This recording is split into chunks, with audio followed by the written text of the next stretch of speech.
Namaste investors and future wealth creators. Welcome to today's masterclass. दोस्तों Warren Buffett साहब ने एक बार कहा था, if you don't find a way to make money while you sleep you will work until you die.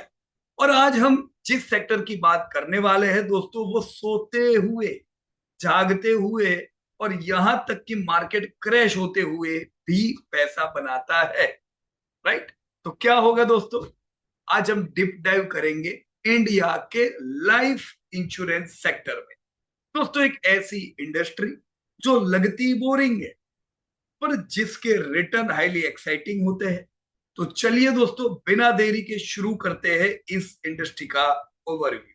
Friends, आज का तुम्हारा फ्रेमवर्क बिल्कुल क्लियर है।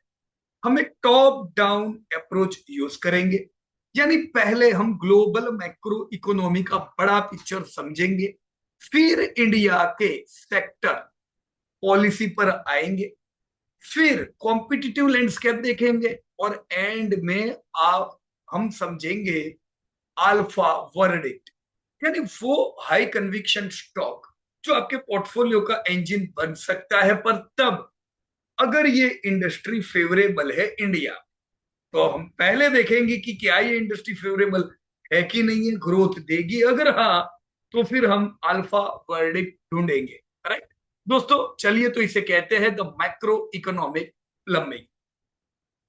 एक इकोनॉमी दोस्तों चलती कैसे है? सेविंग्स और इन्वेस्टमेंट के प्लम्बिंग सिस्टम से। दोस्तों, कोविड से पहले, यानी कोविड से पहले और कोविड के बाद बहुत बड़ा चेंज। पोस्ट कोविड एक बहुत बड़ा शिफ्ट आ गया है लोगों के पैसे की बचत। पहले इंडियंस अपना पैसा फिजिकल एसेट्स यानी सोना और जमीनों में ब्लॉक करते थे। बहुत बढ़िया इन्वेस्टमेंट है ये दोनों भी। वो टाइम पे दोस्तों फाइनेंशियल एसेट्स इतने लुक्रेटिव और इजीली अवेलेबल नहीं होते थे। होते भी थे दोस्तों, तो वहां पे दोस्तों इतना ट्रांसपेरेंसी नहीं हुआ करता था, स्कैम्स थे। दोस्तों, आज इंडिया का फाइनेंशियल सर्विस मार्केट 2026 तक 2.2 ट्रिलियन डॉलर का होने वाला है। और इसका सबसे बड़ा कैटालिस्ट क्या है दोस्तों? हमारी राइजिंग पर कैपिटा इनकम, जो $2700 के मैजिक इन्फ्लेशन पॉइंट को क्रॉस कर रही है। याद रखिएगा दोस्तों, इसे मैजिकल इन्फ्लेशन पॉइंट इसलिए कहते हैं, जो देशों ने ये पॉइंट को क्रॉस किया उसके बाद उनकी इनकम फटाफट बढ़ी थी। अब आज के वीडियो में ये डिस्कस नहीं करना है, वो हमने ऑलरेडी दूसरे वीडियो में डिस्कस किया हुआ है। पर चलो, इनकम बढ़ रही है, इन्फ्लेक्शन पॉइंट है। जब बेसिक नीड्स दोस्तों पूरी हो जाती है एक इनकम से, तब लोग प्रोटेक्शन और वेल्थ क्रिएशन के बारे में सोचते हैं। राइट? सो अगर लोग सोचेंगे इसके बारे में, तो फायदा होना चाहिए। इंश्योरेंस का कोर कॉन्सेप्ट दोस्तों बहुत सिंपल। हजारों लोगों का थोड़ा थोड़ा पैसा मिलाकर बड़ा पॉट बनता है, ताकि किसी एक पर डिजास्टर आए, कैटास्ट्रोफिक इवेंट आए, तो उसे बचाया जा सके। इसे कहते हैं दोस्तों रिस्क पूलिंग। तो इंश्योरेंस कंपनियों का काम ही है रिस्क पूलिंग का, फिर चाहे वो लाइफ हो या जनरल। अब अपॉर्चुनिटी देखिए दोस्तों, ग्लोबल इंश्योरेंस पेनेट्रेशन 60% है, पर इंडिया में ये सिर्फ 4% है। क्यों? क्योंकि इंडिया अभी इन्फ्लेक्शन पॉइंट पे आया है। अब पैसे बचेंगे लोगों की इन सब चीजों के लिए। दोस्तों, ये गैप नहीं है, ये एक मैसिव रनवे। और इरडाई ने तो टारगेट ही सेट कर दी। क्या टारगेट है इरडाई का? Insurance for all by 2047।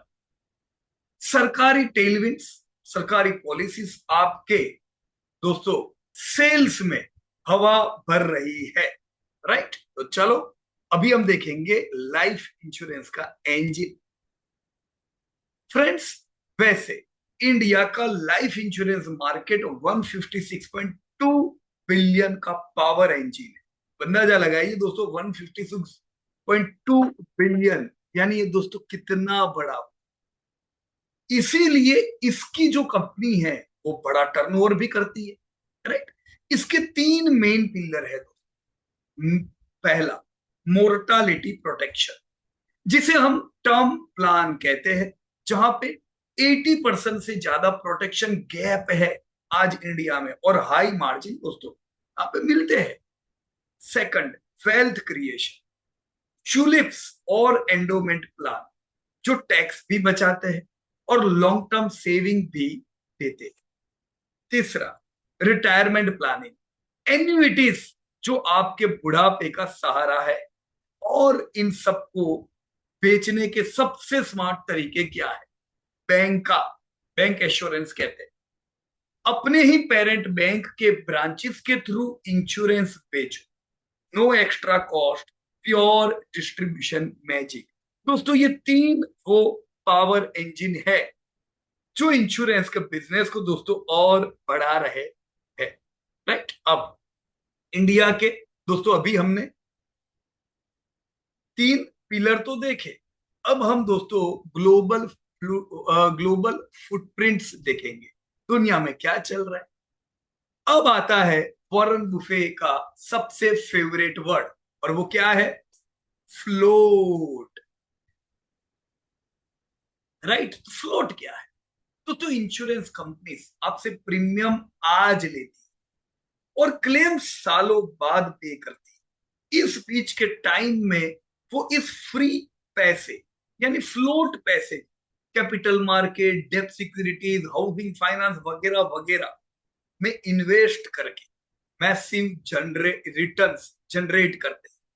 यही दोस्तों बर्कशायर हैथवे का सीक्रेट सॉस है, और यही मॉडल ग्लोबल टाइटन्स जैसे अलियांस और पिंग एन यूज करते हैं। और अब दोस्तों एआई और ऑटोमेशन के आने से इनकी ऑपरेटिंग कॉस्ट 10% से भी दोस्तों कम हो गई है। So this is pure profit machine, right friends. अब दुनिया भर की तो बड़ी बड़ी कंपनी, हम अभी यहां पहुंचे ही नहीं है क्योंकि अपना पेनिट्रेशन लो है दोस्तों, लेकिन आने वाले समय में वो टाइम दूर नहीं है जब अपनी इंडियन कंपनीज भी इंश्योरेंस में नाम दर्ज कराएगी। दोस्तों डोमेस्टिक अरेना क्या कहते हैं? इंडिया के मैदान जंग में कौन है दोस्तों खिलाड़ी? हमने दुनिया के दादा लोग देखे, एलियांज ना, पेंग ना। एक तरफ है, भारत में मैं कह रहा हूं, एक तरफ है द एलिफेंट, हाथी, LIC ऑफ इंडिया, जिसके पास मार्केट का 58% से ज्यादा शेयर है। ये पूरी तरह एजेंसी लेड मॉडल दोस्तों चलाता है। और दूसरी तरफ है private चीतास, SBI life, HDFC life, ICICI prudential. दोस्तों LIC के पास स्केल जरूर है। LIC बरसों से 1991 के प्राइवेटाइजेशन के बाद दूसरी प्राइवेट कंपनीज ने भी शुरू किया, तो वो सब लोग लेट आए हैं। तो यस दोस्तों, LIC है हाथी सेक्टर का। पर प्राइवेट प्लेयर्स अपने स्पेशलाइजेशन, प्रोडक्ट इनोवेशन और रिटेल प्रोटेक्शन में दोस्तों बाजी मार रहे हैं, इसलिए मैंने उनका नाम भी चीता आपको बताया, बराबर। तो गलत तो नहीं बताया, राइट। अब स्टॉक मार्केट में सबसे स्मार्ट वेइंग मशीन है, हाँ। क्यों हम इसको वेइंग मशीन कहते हैं? मार्केट को सिर्फ बल्क नहीं, प्राइसिंग एफिशिएंसी चाहिए। इस चार्ट को दोस्तों देखिए ध्यान से। LIC का प्राइस टू एम्बीडेड वैल्यू, इंश्योरेंस कंपनियों को एम्बीडेड वैल्यू से नापा जाता है। तो LIC का प्राइस टू एम्बीडेड वैल्यू 1 है, जबकि HDFC लाइफ का 2.8 और SBI लाइफ का सबसे ज्यादा 3.4 है। क्यों? क्योंकि प्राइवेट प्लेयर्स एग्रेसिव ग्रोथ और ऑपरेशनल एफिशिएंसी दिखा रहे हैं, इसलिए मार्केट में उन्हें प्रीमियम वैल्यूएशन मिलता है। सस्ती चीजें हमेशा वैल्यू नहीं होती, और महंगी चीजें हमेशा ओवर वैल्यूड नहीं होती। तो एज अ स्टेक होल्डर यानी शेयर बाजार का इन्वेस्टर, मैं ये देखूंगा कि प्राइस किसको ज्यादा मिल रहा है, right. Price to embedded value किसको ज्यादा मिल रही है। एज अ पॉलिसी होल्डर मैं पॉलिसी लेने जाऊंगा तो ये एम्बेडेड वैल्यू काम की नहीं है, उस केस में हो सकता है एम्बेडेड वैल्यू फेवर करती है एलआईसी, राइट। क्यों, उसके कारण है, अगेन इसका इतना ज्यादा टाइम नहीं है, बट एज अ इन्वेस्टर आपको ज्यादा फायदा है जब एम्बेडेड वैल्यू आपकी ज्यादा हो, ज्यादा बढ़े, राइट, ज्यादा बढ़े, वो सबसे इंपॉर्टेंट चीज है। सो आगे का रास्ता दोस्तों, जहां पे हमारा जा ओके, आगे का रास्ता कैसा दिखता है, फ्यूचर अल्फा दोस्तों कहां से आएगा, एसबीआई लाइफ दोस्तों एक्सपेक्ट 15-18% कगार। क्यों हमको दोस्तों उम्मीद एसबीआई लाइफ में ग्रोथ की ज्यादा है, सोचो जरा। इनका deep SBI bank network, Bharat का सबसे बड़ा नेटवर्क, इनका सबसे बड़ा वेपन है जो इनको इंडस्ट्री बेस्ड कॉस्ट रेशियो देता है। सेकंड, एचडीएफसी लाइफ 14-17% कगार we are expecting. HDFC bank के साथ मर्जर के बाद इनको डायरेक्ट एक्सेस मिल गया है इंडिया के सबसे rich HNI, high net worth customer तक का, क्योंकि एचएनआई किधर है वो तो आप जानते ही हो। थर्ड, आईसीआईसी प्रूडेंशियल, ये भी दोस्तों लीडिंग कंपनी हुई लाइफ इंश्योरेंस में। इनका पाइवट लो मार्जिन प्रोडक्ट से हटकर हाई मार्जिन रिटेल प्रोटेक्शन की तरफ जा रहा है। यहां पे भी हम दोस्तों 12-14% के ग्रोथ की डेफिनेटली उम्मीद रखेंगे, राइट। अब दोस्तों आती है बात क्वालिटी की। दो मैट्रिक्स याद रखिए, फी एन बी मार्जिन, यानी नए बिजनेस पर कितना मुनाफा कमाया, ये इंश्योरेंस का एक बहुत बड़ा केपीआई। और 13th मंथ परसिस्टेंस, यानी कितने कस्टमर ने अपनी पॉलिसी अगले साल भी कंटिन्यू रखी, वो कब रखेंगे, सेटिस्फाइड है। इंश्योरेंस में ये कंटिन्यूटी बड़ी इंपॉर्टेंट है दोस्तों। मार्जिन का अनडिस्प्यूटेड किंग है एसबीआई लाइफ, या विद 28.1% वीएनबी मार्जिन, और ब्रांड ट्रस्ट रिटेंशन का किंग है दोस्तों HDFC life, with best in class persistency of, as you can see, 87%।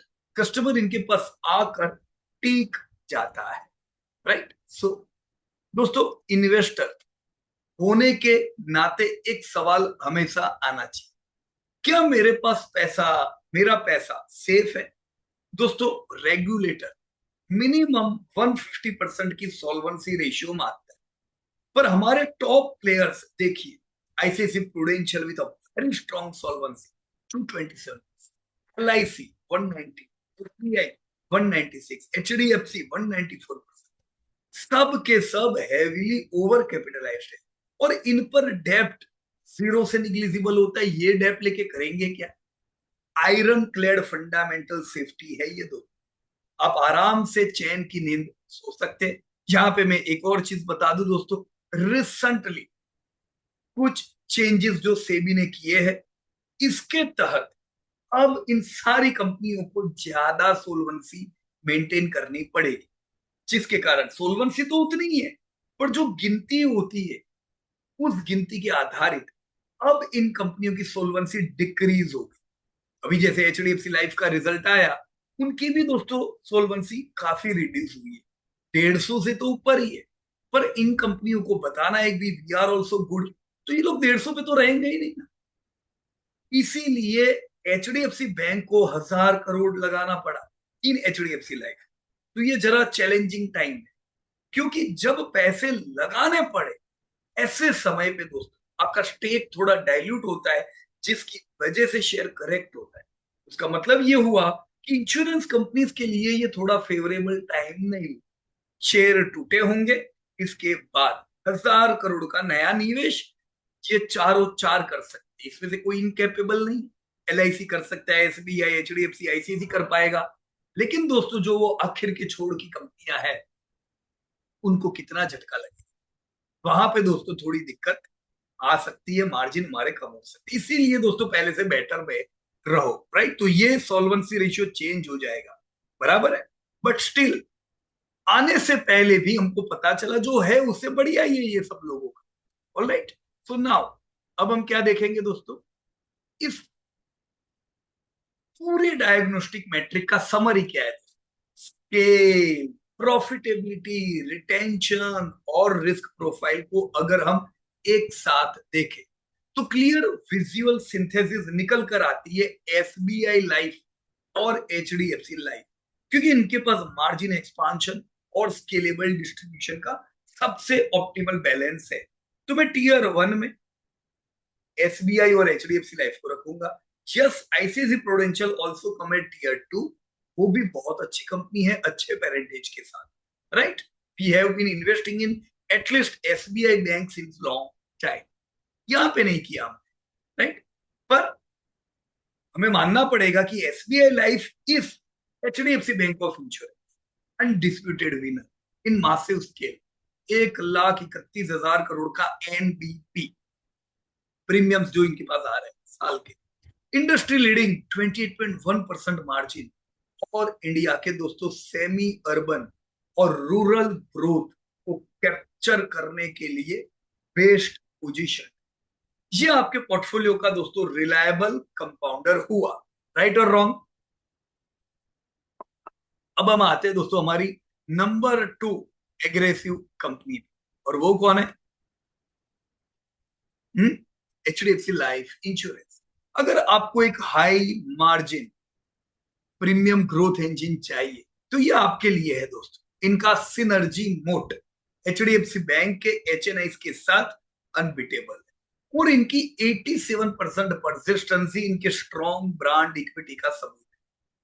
High ticket plans और एन्युइटीज में ये मार्केट लीडर है, right. So the final synthesis to wrap it all up, India का financial sector दुनिया को outpace कर रहा है। Private life insurance, private life insurance, float mechanics और बैंक एश्योरेंस का यूज करके $156 बिलियन मार्केट को डोमिनेट कर रहे हैं। ऑप्टिमल एलोकेशन सिंपल है दोस्तों। फाउंडेशन के लिए एसबीआई लाइफ, प्रीमियम ग्रोथ के लिए एचडीएफसी लाइफ, दोनों नहीं लेने का, right. Any one company yes we can hold for long term. इस वेल्थ क्रिएशन जर्नी में दोस्तों पार्टिसिपेट करिए, क्योंकि इंडिया की जो ग्रोथ स्टोरी है वो बस अभी शुरू हुई है। Thank you for joining me today. अगर वीडियो पसंद आया हो तो लाइक करें, सब्सक्राइब करें और अपने इन्वेस्टर दोस्तों के साथ शेयर करें। Happy investing. पर जाने से पहले डिस्क्लेमर बोलना होगा, right. So as a SEBI registered investment advisor, we must remind you that this presentation is strictly for educational and informational purposes. Investing in stock market involves substantial risk, including the loss of capital. Fundamentals, macroeconomic conditions and company performance are subject to change. मैंने कैसा भी एक change बताया आपको, solvency में अचानक आया कि नहीं, पैसे की जरूरत पड़ गई एचडीएफसी लाइफ को भी, और सबको पढ़ने वाली है, ये हो सकता है। So please consult and study the whole data with your own. Past performance is not indicative of future result. Thank you so much and जय हिंद टू एवरीबॉडी। धन्यवाद।